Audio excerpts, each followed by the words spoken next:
గత కొద్ది రోజులుగా తల్లికి వందనం పథకం అమలు పైన అనేక రకాలుగా బురద జల్లి ప్రజల్ని మభ్యపెట్టే ప్రయత్నం చేస్తా ఉన్నారు వైఎస్ఆర్ కాంగ్రెస్ పార్టీ నాయకులు.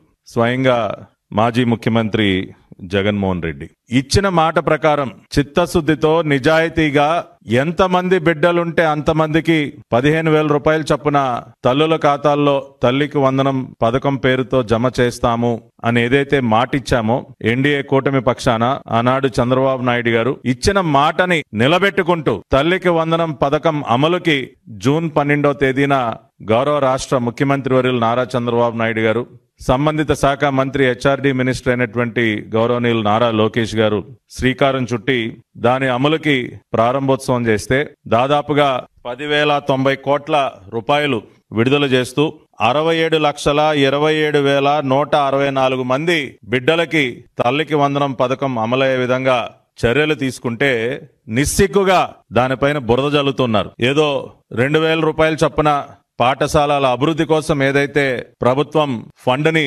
ఉంచటం జరిగిందో ఆ డబ్బులేదో నారా లోకేష్ గారి అకౌంట్ లోకి వెళ్లిపోయాయని అకారణంగా బురద జల్లే కార్యక్రమం వేస్తే నారా లోకేష్ గారు సవాల్ విసరటం జరిగింది.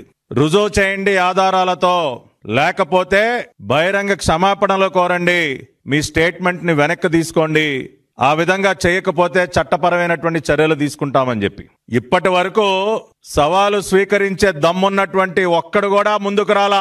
ఇచ్చినటువంటి టైం అయిపోయింది. వైసీపీ నాయకులను అడుగుతున్నాం, ఆరోపణ చేసినప్పుడు ఆధారాలు ఉండాలి కదా, ఎందుకు మీరెవ్వరూ కూడా ఏమయ్యా జగన్ రెడ్డి, మా నాయకులు నారా లోకేష్ గారు విసిరినటువంటి సవాల్ని స్వీకరించకుండా ఎక్కడ దాక్కున్నావయ్యా? తాడేపల్లి కొంపలో ఉన్నావా, బెంగళూరు కొంపలో ఉన్నావా, ఇడుపులపాయ కొంపలో ఉన్నావా, ఏ కొంపలో దాక్కున్నావయ్యా?